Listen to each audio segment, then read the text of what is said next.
नमस्कार दोस्तों, बहुत बहुत स्वागत है आप सभी का हमारे YouTube चैनल में। दोस्तों, आज की इस वीडियो में हम बात करने वाले हैं अक्टूबर माह 2021 के पहले सप्ताह के तुला राशिफल के बारे में। यानी 1 अक्टूबर से 7 अक्टूबर तक का ये समय तुला राशि के जातकों के लिए कैसा रहेगा। इस सप्ताह में ग्रह नक्षत्रों की स्थिति क्या होगी, कौन कौन से योग बनेंगे, कौन सा ग्रह अपनी राशि बदलेगा और इन सभी का प्रभाव आपकी दिनचर्या पर कैसा होगा। तो चलिए जानेंगे ये सभी कुछ विस्तार से। आपका जीवन, पारिवारिक जीवन, प्रेम जीवन, दाम्पत्य जीवन, बिजनेस, व्यापार, स्वास्थ्य, शिक्षा, करियर, नौकरी, इन सभी चीज़ों के बारे में हम यहाँ विस्तार से जानकारी देने वाले हैं। तो आप लोगों से निवेदन है, अगर आप चैनल पर नए हो तो चैनल को सब्सक्राइब ज़रूर कर लें। पास में जो बेल की घंटी का बटन है उसे भी दबा दें ताकि आपको आने वाली वीडियो की नोटिफिकेशन समय पर प्राप्त होती रहे। तुला राशि के सभी लोग जानते हैं आपका जीवन शनिदेव की कृपा से ही चलता है। तो सच्चे मन से कमेंट सेक्शन में जय शनिदेव ज़रूर लिख दें। शनिदेव का आशीर्वाद पाने के लिए हमारे चैनल को सब्सक्राइब करना ना भूलें। तो दोस्तों, हम यहाँ पर बात कर रहे हैं 1 अक्टूबर से 7 अक्टूबर तक के तुला राशिफल के बारे में। तुला राशि के जातकों के लिए अक्टूबर माह का ये पहला सप्ताह क्या कुछ लेकर आ रहा है। तो देखिए, ये प्रेडिक्शन चंद्र राशि पर आधारित है और चंद्रमा की स्थिति देखें तो चंद्रमा इस सप्ताह में कर्क राशि से चलते हुए कन्या राशि तक जाएंगे। तो यहाँ आपके 3 भाव सक्रिय रहेंगे, कर्क, सिंह और कन्या। तो इन 3 भावों में चंद्रमा की स्थिति कई तरह के योग बनाएगी, कई तरह की युति बनाएगी, उनका भी प्रभाव आपके ऊपर देखने को मिलेगा। दोस्तों देखिए, जानकारी बहुत ज़्यादा महत्वपूर्ण आप लोगों के लिए रहने वाली है, तो वीडियो को अंत तक आप ज़रूर देखिएगा। और देखिए, अगर सप्ताह की शुरुआत हम देखें तो सप्ताह की शुरुआत में ही 2 अक्टूबर को 2 ग्रहों का राशि परिवर्तन होगा। शुक्र, जो कि आपके राशि के स्वामी हैं, वो अब तक आपके लगन में बैठे हुए थे, लेकिन अब ये आपके द्वितीय भाव में वृश्चिक राशि में गोचर करेंगे और वहाँ केतु के साथ युति करेंगे। दूसरा, 2 अक्टूबर को बुध का भी राशि परिवर्तन होगा, जो कि वक्रस्थ स्थिति में चलते हुए बुध की राशि से निकलकर कन्या राशि में प्रवेश करेंगे, जहाँ पहले से ही सूर्य बैठे हैं, मंगल बैठे हैं। तो बुध का वहाँ गोचर होना बुधादित्य योग का निर्माण करेगा और त्रिग्रही योग का निर्माण भी करेगा। इसके बाद एकादशी तिथि होगी, जो कि 6 अक्टूबर को सर्वपितृ अमावस्या होगी। जी हाँ दोस्तों, सर्वपितृ विसर्जन अमावस्या बेहद खास है, क्योंकि इस दिन अपने सभी पितरों के निमित्त तर्पण किया जाता है, पिंड दान किया जाता है और इस दिन जो उपाय किए जाते हैं उनका तो बहुत ही शीघ्र फल आपको देखने को मिल सकता है। यदि आप पूरे विधि विधान से उपाय करेंगे तो इसका लाभ आपको ज़रूर होगा। इसके अलावा देखिए, 7 अक्टूबर से शारदीय नवरात्रि की शुरुआत हो रही है, तो ये घट स्थापना का भी दिन होगा, पहला नवरात्र होगा। और ये जो सप्ताह है ये कई तरह के बड़े परिवर्तन लेकर आया है, बड़े योग लेकर आया है और इन योगों का प्रभाव, इन दिनों का प्रभाव आपकी दिनचर्या पर ज़रूर देखने को मिलेगा। तो चलिए अब विस्तार से जान लेते हैं। देखिए, सबसे पहले हम बात करेंगे 1 और 2 अक्टूबर के बारे में। 1 अक्टूबर के दिन तो पुष्य नक्षत्र रहेगा और ये शुक्रवार का दिन होगा। इस दिन सिद्धि योग भी बनेगा। इसके अलावा 2 अक्टूबर को सर्वार्थ सिद्धि योग रहेगा, एकादशी तिथि रहेगी, जिसकी वजह से ये दिन अपने आप में एक बड़ा अच्छा दिन बन जाता है। सर्वार्थ सिद्धि योग, रवि योग भी इस दिन होगा, तो इस दिन का महत्व और अधिक बढ़ जाएगा। साथ ही इस दिन ही 2 ग्रहों का राशि परिवर्तन भी है, जिससे युति होने पर और भी कई तरह के योग बनेंगे। तो कुल मिलाकर ये समय आपके लिए कैसा होने वाला है, ग्रहों की स्थिति क्या देने वाली है। तो देखिए, यदि आपको स्वास्थ्य संबंधित कुछ परेशानियां थीं, जैसे जोड़ों का दर्द था, सर का दर्द था, अपाच या किसी भी तरह की समस्या से आप जूझ रहे थे, तो उसमें आपको सुधार होना अब शुरू हो जाएगा। आपके रोग भाव के स्वामी गुरु श्रवण नक्षत्र में शनि के साथ 4थे भाव में यहाँ मकर राशि में गोचर कर रहे हैं, जिसकी वजह से यहाँ आपके प्रयास बढ़ेंगे। यानी आपके आसपास का माहौल सकारात्मक रहेगा, जो गुरु की कृपा से होगा। इसके अलावा देखिए, इन शुरुआती 2 दिनों में आपका प्रोत्साहन भी बढ़ेगा, आपकी एनर्जी बढ़ेगी, काम करने की आपकी जो गति है उसमें भी तेज़ी देखी जा सकती है। ऐसा ये समय होगा।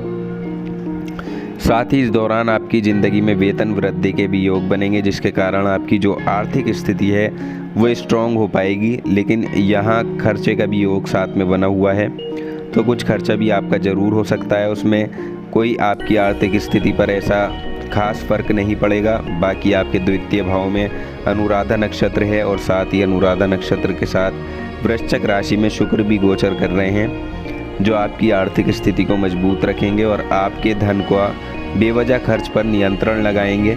यानी धन संचय की तरफ आपका ज़्यादा ध्यान रहेगा, खर्च बहुत संभाल कर आप करेंगे। साथ ही देखिए 2 अक्टूबर के दिन, क्योंकि शुक्र का राशि परिवर्तन भी है, तो शुक्र आपके द्वितीय भाव में गोचर करेंगे, आपकी राशि का स्वामी धन भाव में जाएंगे। तब तक धन की दृष्टि से ये जो सप्ताह होगा, ये पूरा सप्ताह आपके लिए अनुकूल रहने वाला है, सुख सुविधाओं से भरा हुआ रहेगा।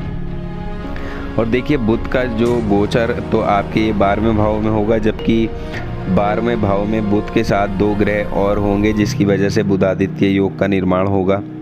तो यहाँ बुध का गोचर आपको विदेश से लाभ प्राप्त कराएगा और तुला राशि के जो व्यापारी हैं उनके लिए अच्छी स्थितियों को निर्मित करेगा। साथ ही देखिए अगर हम मध्य सप्ताह की बात करें तो मध्य सप्ताह का जो समय होगा ऐसा होगा कि यहाँ आपके लिए कुछ ऐसी यात्राओं का योग बनेगा जो आपके लिए आरामदायक होंगी, सुकून देने वाली होंगी। कुछ रिश्तेदारों के यहाँ आप जा सकते हैं, ऐसे भी आसार यहाँ पर नज़र आ रहे हैं। या किसी फंक्शन या किसी पार्टी में आप समय दे सकते हैं, जिससे परिवार को भी आप पर्याप्त समय देंगे। इससे उन्हें ऐसा महसूस होगा कि आप उनका कितना ख्याल रखते हैं, वो आपके लिए कितना ज़रूरी है। तो बेहतर होगा आप अपने परिवार के साथ अच्छा समय बिताएं, उनको समझें, किसी भी तरह की शिकायत करने का मौका उन्हें ना दें तो आपके लिए अच्छा रहेगा। क्योंकि अब आपके करियर में रफ्तार पकड़ने का ये समय हर तरह से अनुकूल रहने वाला है। बस एक चीज़ का ध्यान ज़रूर रखें, क्योंकि मंगल आपके 12वें भाव में बैठे हुए हैं, तो किसी भी तरह की गैर कानूनी गतिविधि में आपको सम्मिलित नहीं होना है, वरना इसके चक्कर में आपको पछताना भी पड़ सकता है। बाकी इस दौरान आपको कुछ समय के लिए अगर आप शेयर मार्केट से जुड़े हुए हैं या म्यूचुअल फंड से जुड़े हुए हैं तो यहाँ ऐसी चीज़ें आपको बड़ी संतुष्टि देने वाली होंगी, लेकिन भविष्य में आपको ये फंसा भी सकती हैं, तो इसी वजह से ध्यान आपको रखना है। बाकी करियर भाव में स्वामी चंद्रमा, बुध, मंगल और सूर्य के साथ सप्ताह के अंत में होंगे आपके 12वें भाव में, जहां 4 ग्रह एक साथ सप्ताह के अंत में रहने वाले हैं। दोस्तों यहाँ सूर्य होंगे, मंगल होंगे, बुध होंगे और चंद्रमा होंगे, जिसकी वजह से चतुर्ग्रही योग बनेगा, लक्ष्मी नारायण योग भी बनेगा, बुधादित्य योग बनेगा। यानी 3 योगों के साथ इस सप्ताह का अंत होने वाला है, जो आपके लिए बड़ा ही भाग्यशाली साबित होगा। इसके अलावा देखिए आप शनि और गुरु की दृष्टि भी आपके ऊपर, आपके करियर भाव पर पड़ेगी, तो तब ऐसे में आप अपने कामकाज में ज़्यादा बिजी रहेंगे, काम का प्रेशर आपके ऊपर ज़्यादा रहेगा। साथ ही इस दौरान संगीत सुनना या कलात्मक चीज़ों से जुड़ना, शेयर करना, ऐसी कई सारी चीज़ें होंगी जो आपके तनाव को दूर करेंगी, आपके लिए एनर्जी भरने का काम करेंगी। साथ ही देखिए इस सप्ताह में आप काफ़ी कला प्रेमी होंगे, ऐसी चीज़ों की तरफ ज़्यादा रुझान भी आपका रहेगा। और देखिए 6 अक्टूबर का जो दिन है, इस दिन सर्वपितृ अमावस्या है। इस अमावस्या पर आप अपने सभी पितरों के निमित्त तर्पण कर सकते हैं, पिंडदान किया जाता है, उनसे आशीर्वाद लिया जाता है। तो ये जो अमावस्या का दिन है, ये वो दिन होता है जब आपके सभी पितृ पृथ्वी से विदा लेते हैं। तो अच्छी तरह से आपको पिंडदान करना है, उनको प्रसन्न करके प्रस्थान कराना है, उनका आशीर्वाद तभी आपके ऊपर बना रहेगा। साथ ही देखिए 7 अक्टूबर के दिन पहला नवरात्र है और घट स्थापना दिवस भी है, तो ये दिन भी आपके लिए सिद्ध है। बहुत अच्छे योग इस दिन बन रहे हैं और इसी योग में माँ का आशीर्वाद आप ज़रूर प्राप्त कर सकते हैं। उनकी कृपा से आपके सभी कार्य बनेंगे। तो ये पूरा सप्ताह ही कई तरह के योगों से भरपूर है, कई सारे योग बनते हुए आपको यहाँ पर दिखाई देंगे, कई ग्रह एक साथ बैठे हुए हैं। तो उस लिहाज से ये पूरा ही सप्ताह आपके लिए अच्छा रहेगा और इसका फ़ायदा भी आपको कई तरह से मिलेगा।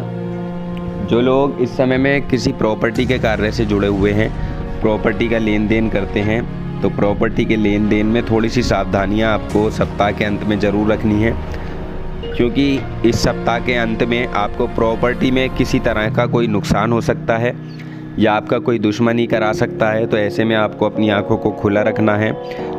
जो भी अगर कोई फ़ैसला लेना है तो सोच समझ कर लेना है।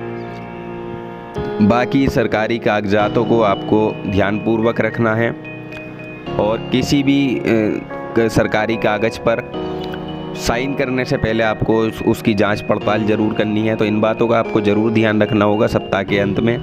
वैसे आपके लिए पूरा सप्ताह ये काफ़ी अच्छा रहने वाला है, इसका फ़ायदा आपको हर हाल में उठाना चाहिए। तो दोस्तों, जानकारी पसंद आई हो तो वीडियो को लाइक और शेयर ज़रूर कर दें, चैनल को सब्सक्राइब कर लें। धन्यवाद।